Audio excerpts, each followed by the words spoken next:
Hey, you are listening to Abyss Gazing, a horror podcast where we celebrate all things spooky and mental health. I'm your co-host, Mark.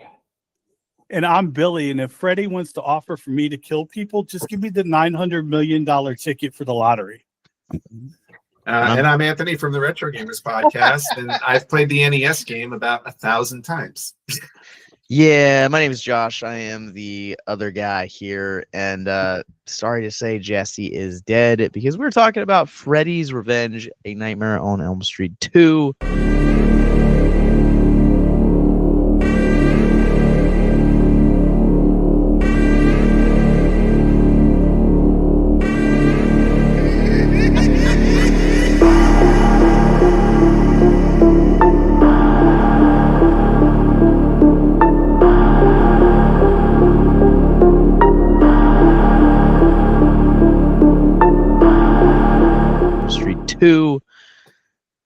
Probably the most polarizing entry into this franchise. It's gonna be a good episode. Dream Child or something like that was the one that's got the most hate. When I say polarizing, I mean that you either really like this movie or you really hate it. Like, I feel like this movie with the Nightmares on Elm Street franchise is probably like its version of Season of the Witch.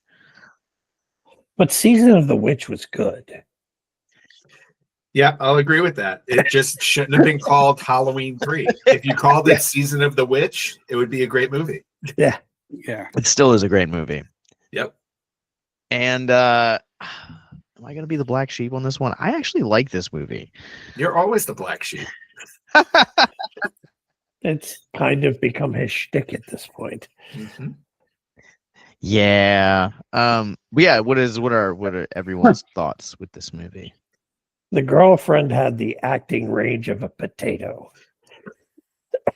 I mean, Lisa's trying hard to be Jesse's girl, but I was going to say, how dare you insult the potato? I am a fan of the potato. Technically, you can't say that she's the girlfriend because they never actually consummated the relationship. That doesn't necessarily make a girlfriend. Yeah, there was a whole bunch of, they were making out. They said, I love you to each other. Come on. And then he used Freddy's tongue. I mean, come on, man. She did kiss Freddy to break the spell, so maybe it is like a true love's kiss type of deal. That's kind of what it was. It was like reverse Snow White. Yeah, this one was kind of dumb.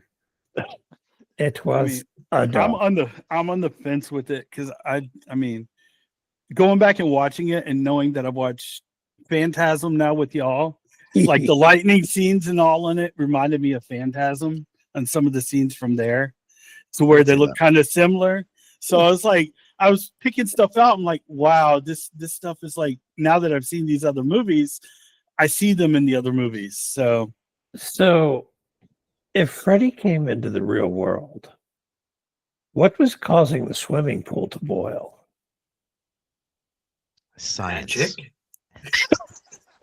The potato. The potato. Well, it was the potato's house. They were trying to make some fries. Yeah, obviously. Mark, he controls the supernatural. Yeah, did you not get that memo? It seemed more like fanfic than an actual Freddy movie. So I will probably refer to this documentary a lot in the course of this, but Shudder did a great documentary a few years ago called Scream, Queen, My Nightmare on Elm Street. And it's basically it basically talks about the legacy of this movie, but specifically how the legacy had an effect on the actor who plays Jesse in this movie. And that actor is probably one of the most nicest human beings I've ever met doing cons. Very genuine, absolutely delightful interview and also just kind of let me hang out with him for a few minutes. So he was cool. But they talked about it in this movie. In the movie, they talked about the creation of this movie and specifically how they wanted it to kind of keep in line with what Wes Craven and company had set up with the original Elm Street we talked about last week, but also kind of be different. And so when you look at this movie is, it kind of keeps that same like skeleton of it, but at its core, like, this movie is a possession movie, whether you like it or not. And that's one of the things that the director Jack Shoulder talked about in that documentary, about how this movie at its core is a possession movie. It's essentially Freddy trying to possess Jesse to come into the real world. And I'm curious on how much it hurt that this movie came out exactly a year after the original, when the original was just building up steam. It's always really interesting to see that, because I feel like you look at like franchises like Friday the 13th that came out and was doing literally a sequel every year. And more modernly speaking, you had Saw. And Saw for many a years actually had a tagline that said, if it's Halloween, it must be Saw. And you kind of saw, like, again, those movies kind of got more chaotic and more unhinged as those movies kind of went on. I'm a huge fan of the Saw franchise, and I grew up on them. So, not to age myself or you guys, but for me, wait, you're talking about Saw aging you? When I grew up on Nightmare on Elm Street, so did I. Yes, so did I. Yes. Hold on. Wait a minute. I grew up on Nightmare on Elm Street on VHS. So yeah, stop aging yourself. I'm trying to not call you old when you guys are calling yourself old. So I've got kids that call me old. I don't care. I know Mark cares sometimes. It depends on his mood. Wait a minute. I may be older, Josh, but I have more hair than you. But Mark, turn up your hearing aid. The bad thing is that they did try to give me one at one point when I was a kid. I know. So we've heard this story. But I wouldn't say that this necessarily, like, I wouldn't necessarily say that it hurt them, but I would also see the argument of where you're coming from, Billy, because when you look at the relationship between the second one and the third one, there's a 2-year gap, and you can definitely see the quality has increased between the second and the third film. So, this was okay. So this one came out a year after the first one. I don't ever pay attention to years. Yeah. So yes. Okay. The first one came out November 16th, 1984. This one came out November 1st, 1985. Okay. So this is also a time period when movie production took years. Yeah. So did they just like, fuck it, let's drink some White Monster and get this done in like a couple weeks? Well, first off, this is the 80s, so they wouldn't do White Monster. They would just do cocaine. Well, I mean, yeah, pretty much. I thought that was the White Monster, but okay. But I think it's clear that they fast tracked this one because the first one did better than they expected. So it definitely reflected on it, because even watching it, like, you can see a lot of the elements that they did in there. But like I felt like watching it, it almost felt like a TV movie, with the way that with the lighting in it and the way things happened. Josh has his hand up. Yeah, no, he has a little something to say on that. He's like, a little bit. It's made for Lifetime. But one of the things I was gonna say is, like, this movie is, like, while it is polarizing, there are fans of this franchise, of this one, for sure.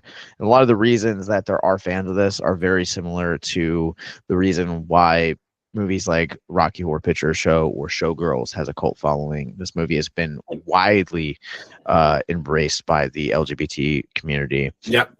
And I think that's the reason why this movie has a second life. I mean, when one of the things that Scream Queen really broke down in the documentary is talking about the legacy, and specifically a lot of the homoerotic undertones that this movie has, whether it's intentional or not. I don't know how you make a movie like this and not have it. It definitely feels like this is the male version of Showgirls with a slasher in it. But I think that's part of the reason that I enjoyed this movie is how do you make that connection? Showgirls? Josh can connect any two movies. Exactly. He can connect anything to Showgirls. Yes, it's a superpower, or just super weird. Yeah, I was going to say. I think at this point it says more about you than anything else.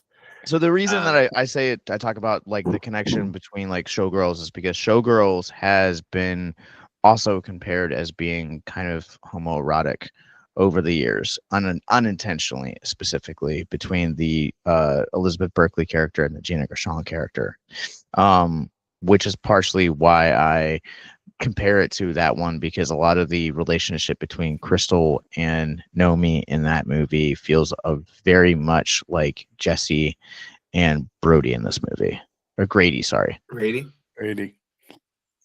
I mean, I don't really I don't really make the connection between Jesse and Grady in the film because I don't really see that. If anything, I would put the coach in that position. I was gonna say, I mean, it's a little more towards the they coach. did show him in a bar in kinda, like skin tight leather and like ashless chaps or something. Was that the same bar they used from Police Academy? The Blue It looked very, Club. yeah, because it looked very similar. Maybe I just read into that, but when they were panning that, I'm like, dude, this looks like Police Academy. Who knows? They might have taped the scene at the same time. So they could have. Specifically with that scene, though, I will also say that this movie did not do it better, but beat Hellraiser to the punch on putting the BDSM community first and foremost. Wait. When did Police Academy 1 come out? Because it might have been. It might have been 83 or 84. But this is a horror. Only we had a way to find out. We don't. 1984. So Police Academy beat both of them. Yeah, March 23rd, 1984. Yep.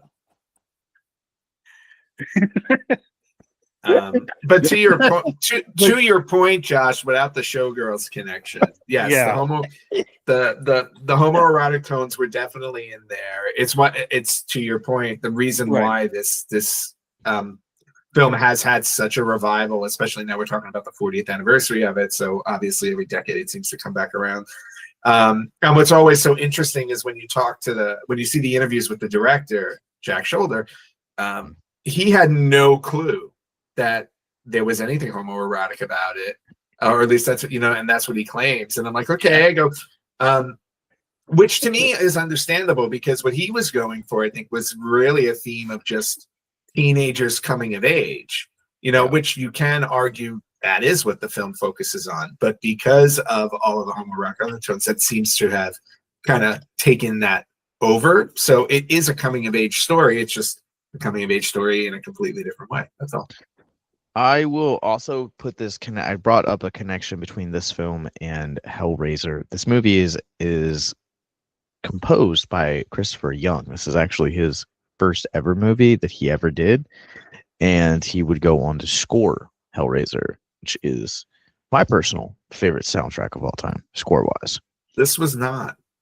No, it's really wild because like the intricacies of the Hellraiser score is like very cinematic, and then it's like very somber, and then this one just kind of feels like so forgettable, and so like it definitely feels like, oh yeah, this guy's like first film. This definitely feels like a first film composition. Well, it caters to the TV movie kind of comment I made earlier. Like listening to this score, I'm like, I could have seen this score on any like serious television film or TV miniseries. I mean, this movie as a whole, you just kind of have to laugh at. Yeah, especially my thing was at the end when Freddy finally makes his full appearance and is like running around the pool after people, doing like the Monty Python killing people in the castle while running around like Ace Ventura around the pool. It just it lost all slasher credibility and became a comedy almost at that point. With the exploding beers and what was it, exploding hot dogs or something? Yeah, the hot dogs were blowing up on the barbecue. Don't forget about the exploding birds too. And the exploding birds. Yeah. And the other thing about Freddy in this is like, I think somebody brought it up earlier. this movie does such a 180 on the whole, all of the rules we know of from the first Nightmare on Elm Street. Like, he attacks you in your dreams. He goes after all these kids. And in this one, he's specifically focused on just one kid. And his whole purpose is to do the opposite of what he did in the first one, which was to come out of the dreams and just exist in the real world and then be like another Michael Myers. He never invaded anybody else's dreams. It was all focused on Jesse and Jesse alone. And I think that in and of itself kind of made this movie kind of uncomfortable because it betrayed everything we learned about him previously. I think also too, this movie kind of has this, they took like the one idea of like Nancy being able to in the first film, like actually like bring Freddy out into the real world, and it's almost kind of like the writers were like, we're gonna take that and like make an entire movie about that. And this movie definitely feels like the outlier of the entire franchise, even with New Nightmare included in that sentiment, because this movie is, like you said, like the roles are completely reversed, and it's almost like they tried to reinvent the mythology when you really don't have enough mythology to kind of support an entire film like that. Like, it's almost paper thin, almost. Mark, I know you like this movie, but almost as paper thin as Last Voyage of the Demeanor, that tried to take a single chapter of Dracula and make a 2-hour movie about it. Okay. One, that movie was okay at best. And I have no two. So. And you have no two. Well, I think to your point, like New Nightmare, to me, you could give that movie a different title, and like that movie to me stands on its own, because it wasn't necessarily about Freddy Krueger the character. It was about the whole concept of that one is that you've created a real demon by fictionalizing it so well, like that. So to me, like you could have put a Jason Voorhees in there, or Michael Myers, because of the actual theme of that one. This one lives within the whole Freddy universe, and the reason why it's such an outlier is because it completely, like I said earlier, completely betrays everything he does in every other movie. It's even Nancy, like you said in the first one, the whole challenge was bring him into the real world so he's human and you can destroy him. In this one, Freddy's desperately trying to get into the real world after he got killed in the first film for doing that. So like, it just doesn't make a whole lot of sense. Yeah, and I mean, that's what I was saying the same thing. I agree with you. It's like taking that one thing of him trying to fight not to go into the real world, and then trying to flip it and say, okay, I want to be in the real world now. The whole thing for Freddy is he's in your nightmares. I mean, that's the biggest thing that goes for him. Well, so taking him out of there just kind of took it away from me. I mean, maybe he was just taking a simpler approach this time. Yes and no, but I mean, I'm just being a dumbass. So the movie, like, for as much as people like might argue this movie is kind of shit, this movie is a dumb fun time. Who are you people? A lot of the fandom that just despises this movie, which is fine. I love this movie. I personally always have a good time with it. I own it on VHS. I own it on Blu-ray as well.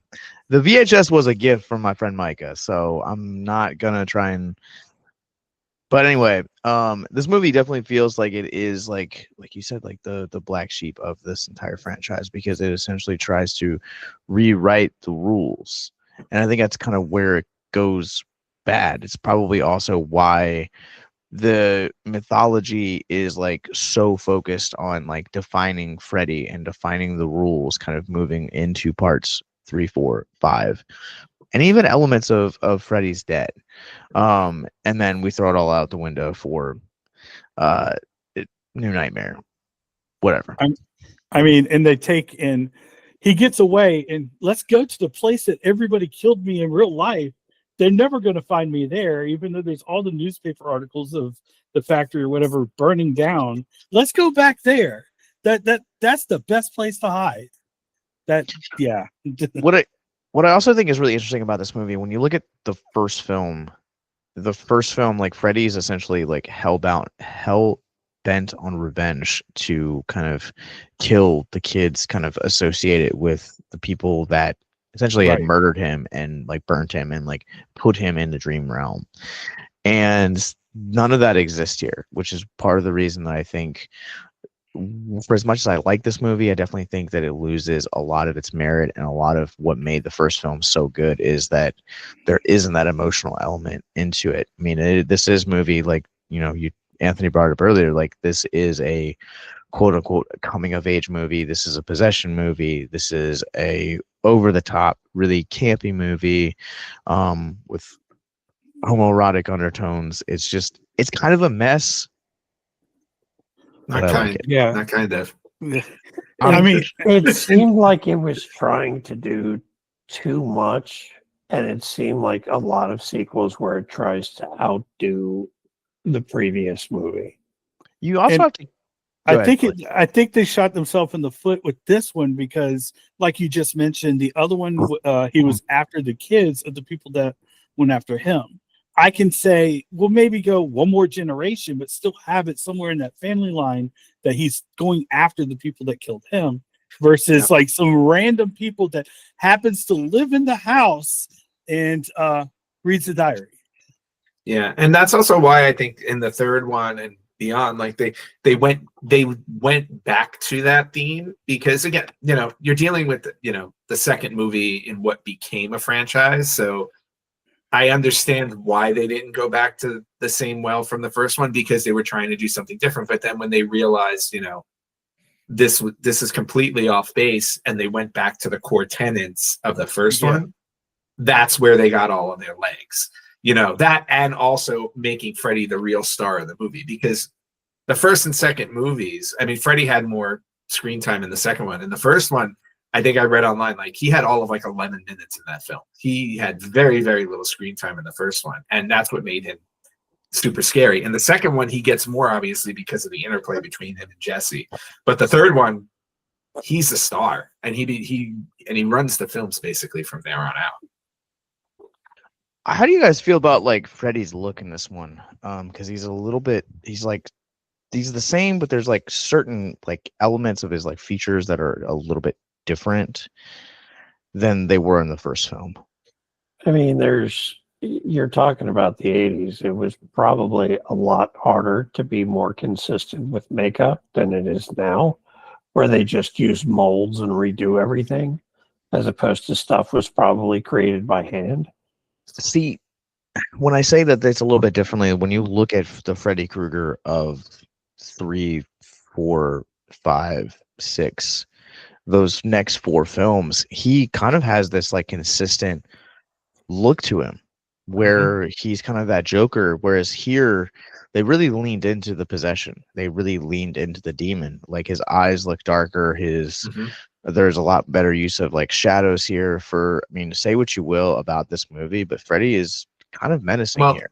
I'll argue about the shadows part of it, because I do agree they tried to make him look darker and more menacing, but what unfortunately, in my opinion, ruined it for me was the way that they lit the film, because there were like, if you remember in the first movie, they played a lot with darkness with him, and it made him look more ominous and scary. This one, the makeup looked scarier, but because of the way they lit him all the time and you can see everything, it kind of took away from the dark, menacing look they were going for. So like the close-up scene early in the film, when you have the close-up with him and Jesse downstairs, and he's got Jesse up against the wall, and it's like I was sitting there looking at that scene, and I'm like, man, this scene would be so much better if he was like in total darkness or like half lit instead of fully lit. It took so much away from it, and that bugged me, like watching the whole movie. This movie has probably one of my favorite franchise moments, and it's the scene where like you first see Freddy's eyes, but they're like all lit by shadows, and so you just kind of get this like rectangle of his like eyes for like a very brief second. I don't know why, I've always really loved that shot and always thought it was cool. Just want to throw it out there. Because you're a rebel. You know what, Mark? I am a rebel. And no, that is a good shot. I will agree with you on that. I just wish that they would have kept doing that throughout the film instead of lighting him the way that they did. That's fair. It's really weird because like there's a lot of talk about Freddy within this movie, but he doesn't necessarily leave this like magnificent impression the way that he does in the original film, which is where I think this film kind of like you said, like shoots itself in the foot, where Freddy very much is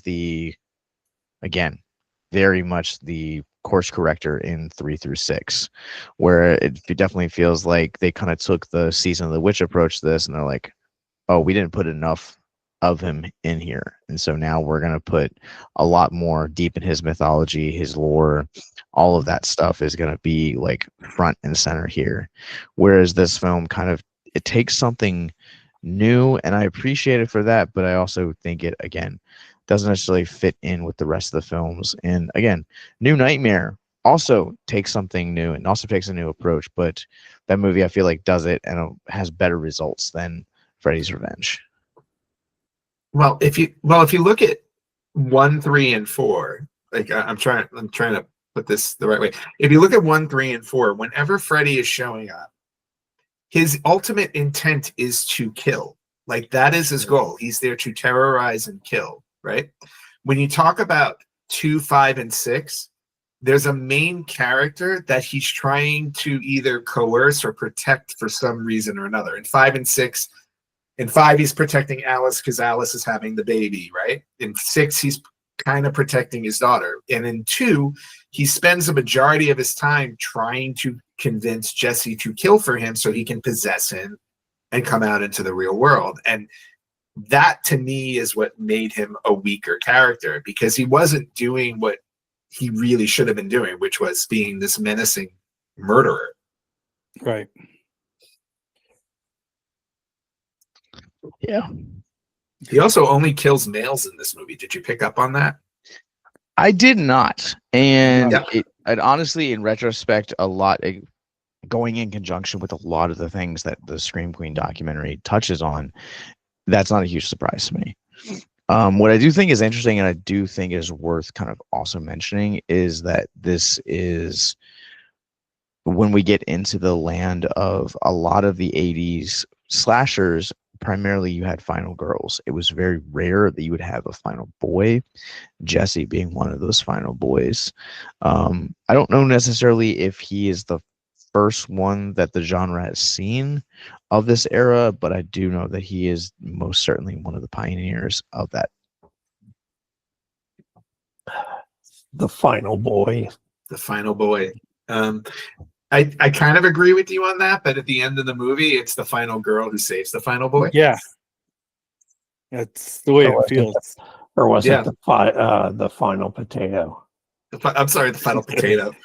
I would have gone with like a railroad spike more than a potato. But yeah.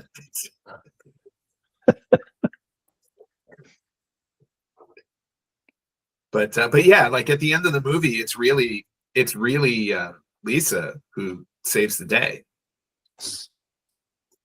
I mean, overall, I haven't watched a whole lot of the Nightmare on Elm Streets over the years, which is kind of weird considering how much horror I watch.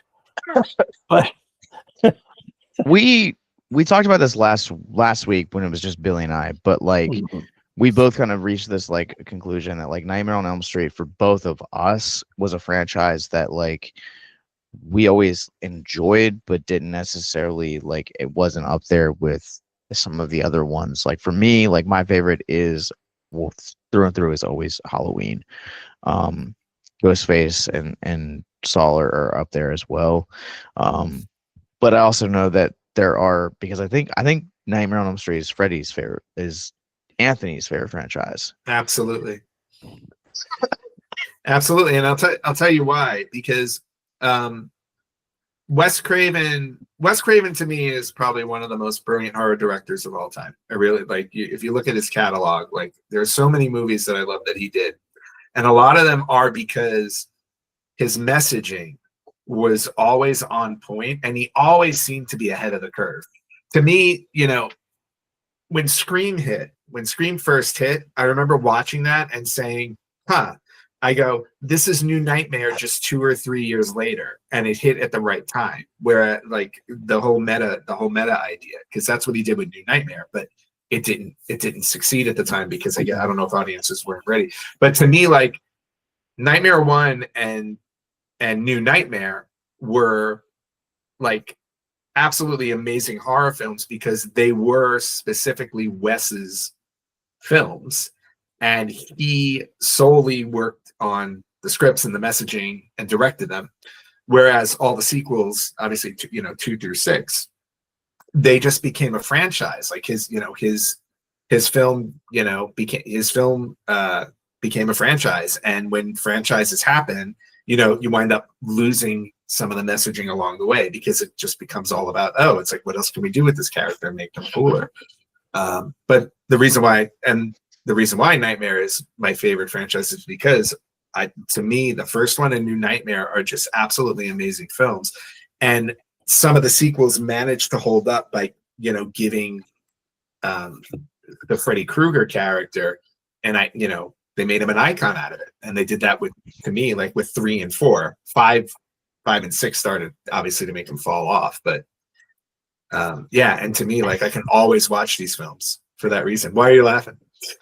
I'm just remembering, like, you talk about like how like much of a cultural juggernaut he gets, and there's a part in the documentary Never Sleep Again, which I talked about a lot last week, where they add like actual like TV like footage archival from when they part of the press tour release for Freddy's Dead was they actually held like an actual legitimate funeral, which I thought was so funny. And they had like the actual like stars of like Nightmare on Elm Street like over the years like come and like say their quote unquote goodbyes.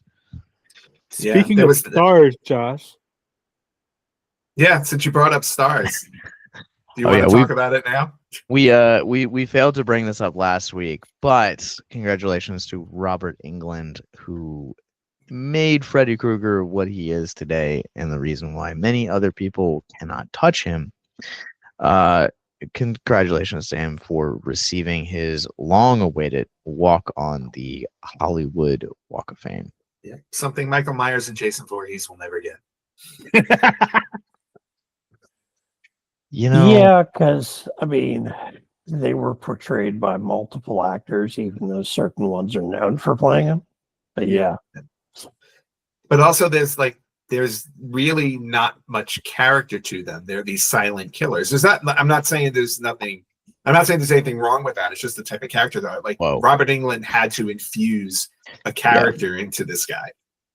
And also, like, it seems like, I think part of the things that people, when you look at the first film, like, for that first film is so iconic that they literally did everything that they could to define that character. And this one kind of felt like they came along, they're like, we're gonna reboot it just a little, slightly alter the rules and kind of make him a little bit different. And then when you look at the third film, Onward, he kind of takes on this like very sarcastic, almost dark comedy type of vibe kind of moving forward, which is part of the reason that I really feel like that part of the character's DNA really made him the household character he is today. Well, that's what it was. They realized that he was the star. Like, the only way this franchise succeeds is with him running it. And it obviously extended beyond that. I mean, how many horror movie characters do you know that wound up with their own television series, that had their own merch, that had their own hotline? That's fair. I forgot about the hotline. Freddy Krueger hotline that you were able to call. Yeah, I did forget about the hotline. I will say, like, from like a mental health perspective, when we talk about, I know we talked about it a lot during Hellboy Halloween. We talked about identity being very much in the forefront, and that almost kind of seems a lot of the stuff that, like, some of the stuff that Jesse struggles with throughout the course of these 85 minutes is really kind of discovering like who he is, because I feel like there's a version of him that the coach wants that has this like idealized version of who he is, or Grady or Lisa. And at the end of the day, like even Freddy has this version of him that like he doesn't know. And I think it's really also worth mentioning that it can be really detrimental to your development as an individual and also your mental health to kind of chase after the expectations of others rather than actually defining your own identity, whether that be however that looks. Yeah, identities. It's hard to figure out what yours is when so much of society is based around basically societal standards and norms. If you fall anywhere outside that spectrum, you're weird, bullied, harassed, picked on, attacked, anything you can think of. Yeah, and oh, I'm sorry. Go ahead, Anthony. Go. No, but I was just gonna throw in, and to me, like ultimately, like that's kind of what Freddy Krueger represented to Jesse in the film. It obviously in terms of a horror film, Freddy is this evil being who's trying to come out of Jesse. But like if you're really breaking it down to identity, if Freddy is part of Jesse, thematically you can say like this is Jesse's other side. This is Jesse's bad side. This is the evil part of Jesse that's desperately trying to get out. And here's Jesse trying to hold this back, which is the perfect metaphor for any teenager.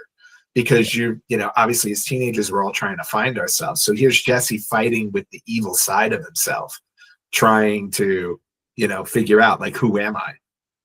And that's exactly what I was getting ready to say. It was like his alter ego of him fighting with himself to figure out which person he wants to be and which person he's going to allow to come out and take control. On the other flip side of what they were just talking about is, like, for example, the pool scene and everything. If they didn't show that Freddy was standing there and they showed that it was Jesse instead that everybody was seeing, I could have seen that also. And for all the eyes to be on him, how they see him once he has even a mental breakdown, let's say that's what it was. And then society not being able to help or forgive or try to work with somebody when they have that is crazy. And that goes back to like mental health and everything. Yeah, you bring up a really good point there, because I think we look for any excuse necessary to continue the art of stigmatizing mental health.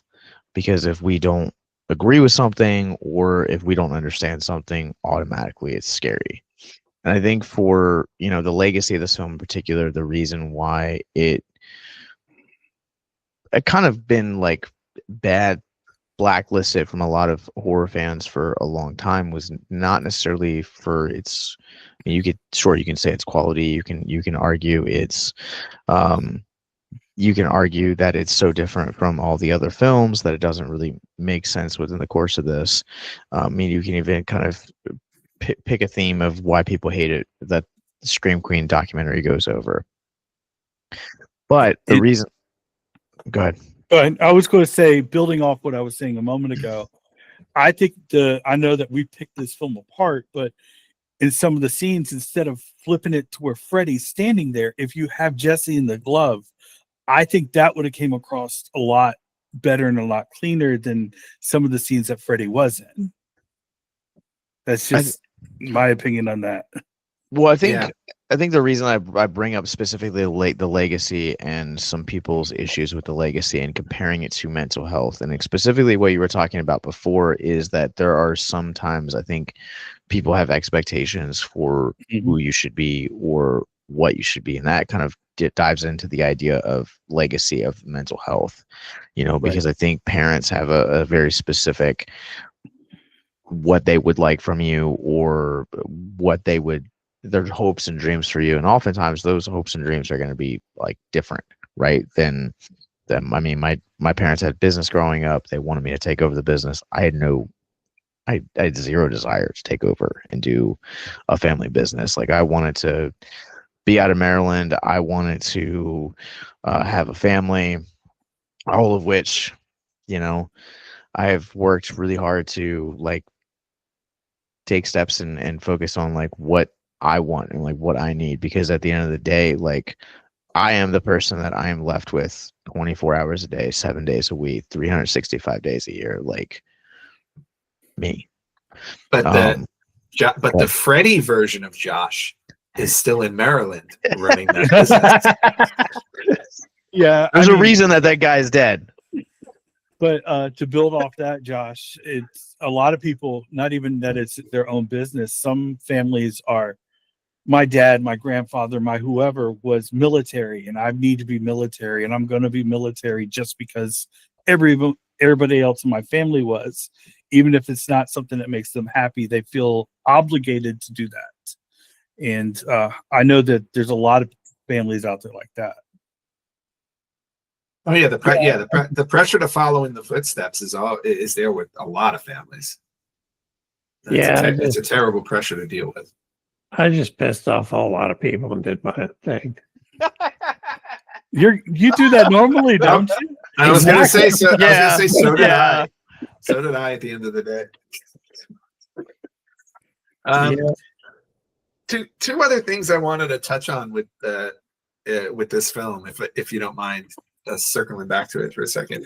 One was the Grady character. I don't know if you guys like made any notice of him, but just in the sense of, for a movie that came out in 1985, I thought it was a very refreshing element to have like the token jock character be friends with the outcast character, which is something you didn't normally see in films back then. Even though they would, he gave him a hard time in school, they still managed to have some type of friendship. It was weird to try and figure out where they it was weird to figure out where they were actually friends, because Grady always gave him a hard time, but they somehow found a friendship in there too. And I thought that was really an interesting take. Was it consistent? No, but it was interesting nonetheless. They found a friendship during the first set of push-ups, I guess. Yeah, that's what it was. It was like they realized, damn, we should really stop, fighting with each other, because this part sucks. Doing the push-ups. But I mean, I also want to bring up to your point, another 1985 movie that kind of explored archetypes that traditionally were not ever friends becoming friends. Breakfast Club. Breakfast Club. Go ahead, Mark. Oh, I was going to say, one of my best friends, we hated each other for years when we first met. So it's not unheard of. No, it's not unheard of, but I just think it was unheard of in film at the time. And Breakfast Club, the entire notion of the Breakfast Club was that they were all from different social circles with different upbringings, and they found a way to become friends. That was the whole point of the movie. In this one, it's just accepted that these two guys are friends, even though they act like, or at least, Grady acts like a jerk to him. In Breakfast Club, they were stuck in a library together for hours. They had nothing else to do. Yeah. So they found a way to find common ground with each other. The other thing I wanted to point out with Nightmare 2, and I guess, and this is just more from a production side of things, because I guess they decided to walk away from 2 completely when they decided to focus on 3. And I think also Wes Craven kind of came back into the fold for the 3rd one, so he had a little more say on it. And this is a bit of like again, fan fiction casting. It would have been really cool had they had connected 2 with 3 by just if Jesse was one of the kids in the hospital. It would have been a very easy connection to throw him in there after what happened in part 2. Because let's face it, if he, obviously if he didn't die at the end of the 2nd one, like if that was just a dream, the same way at the end of the 1st one, when the car drove away, it was a dream. Jesse could have easily been in that hospital, because they could have been like, oh, well, he killed a whole bunch of people, or, he had a psychotic break. And it would have been just kind of a cool through line to put him in there and probably kill him off first. Yeah, I was going to say it was go ahead. I was going to say, especially with him having the bandages on and everything at the end of the movie, they could have tied that in to where it could have been, like you said, a psychotic break. They didn't really dive anything into it. You're assuming that it's from where he peeled the skin off from Freddy or whatever, but it could have been something else. Yeah. Also, like to that point, Anthony, I think it's 4 heading into 5, but final girl or one of the characters in part 4 like crosses over into the 5th one and then like gets killed like super early. It's been that's it's been a few Kristen. years. That's 3 to 4. Okay, all right. I was like, I three to couldn't remember if it was 4. They 4 or killed. 5 Yeah, or 3 to 4. When they went to part 4, they took all 3 characters that survived in 3 and they killed them off in the first like 15 or 20 minutes. Fair. Yeah. I just didn't have any real connections with this movie at all, and I found it to be boring and strange. I love the themes of this movie. Well, not necessarily themes. I just love how goofy this movie is. Oh, it was goofy. And I don't know. There's something about like it's campy, but like I also think it's like a decent take on it. Like you guys can call me crazy. I think it's a decent take on a possession movie. There are way better possession movies out there, but I think this one's still a fun time. Yeah. I mean, I liked it for that. I mean, when they do the eyeball down his throat, and I if they had done something like when he was coming out of his stomach, like "I'm here" or something like that, that would have been crazy, and I would have liked that. But yeah, I could see the possession movie. I could see the campiness of it. I didn't mind that. It's just like I said, it's the storyline part of it that not connecting is, I think, what fell off for me the most. I personally have a soft spot for films like that. I think about like movies like I've already brought up Showgirls. I will even throw out The Room from Tommy Wiseau. If you've seen that movie, you know that movie's a train wreck and makes zero goddamn sense. But I always have a fun time with that. When we did Bad Movie Showdown a few years ago, like Velocipaster was a really good time. Llamageddon was really fun time. And it's just these like really like dumb movies that thrived on camp, poor special effects, low budgets, and like kind of like cruddy acting. Have you seen Jesus Christ Vampire Hunter? Oh my God, no, I have not. I started it though. You need to see Jesus Christ Vampire Hunter. It falls right into that category for you. That's your sweet spot right there.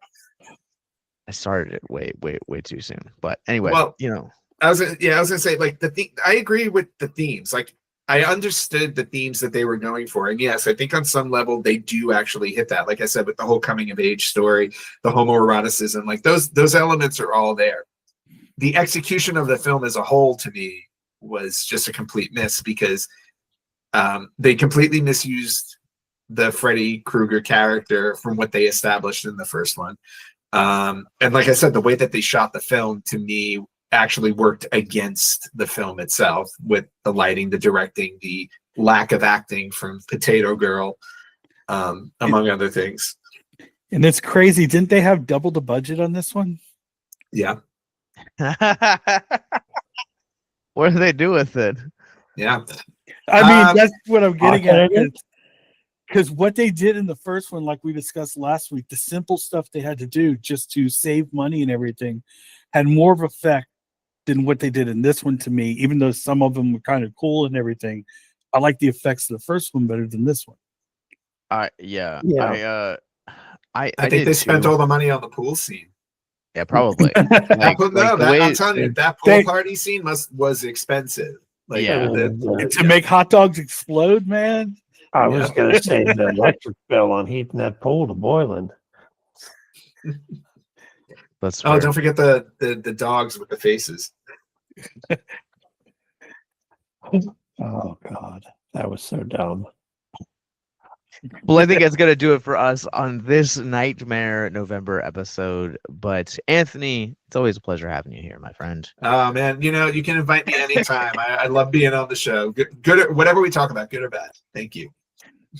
Where can people find you online, though? You guys can find me everywhere at the Retro Gamers Podcast or at Retro Gamers Podcast if you're into any type of retro video gaming. Not that hard to find. All right. Well, Mark, I already know the answer to this, but for any new viewers, what and where can people find you? Hanging out with you guys most of the time. I don't do much online with social media. We know. I just don't. We know. You need to start painting again. I am painting. I'm just not painting anything I want to show off yet. So, Gotcha. Well, Besides Billy? finding Mark here, you can find me at VABoy99 on Letterboxd. And you guys can find me. I am also on Letterboxd at Captain Nostalgia, wherever you guys get your, and you guys can check us out every Wednesday at 6 p.m. Eastern Standard Time, wherever you guys get your podcast from. Like we said last week, we are starting to do videos. So now you guys can see our pretty faces, not behind a paywall, This is the every real Wednesday movie. at 6 p.m. Eastern Standard Time at youtube.com/victims and villains. We'll be back next week talking about Dream Warriors. That's when they really got a budget. We will we'll see you guys next week. And until next time, remember, the longer that you gaze into the abyss, the more the abyss gazes back into you.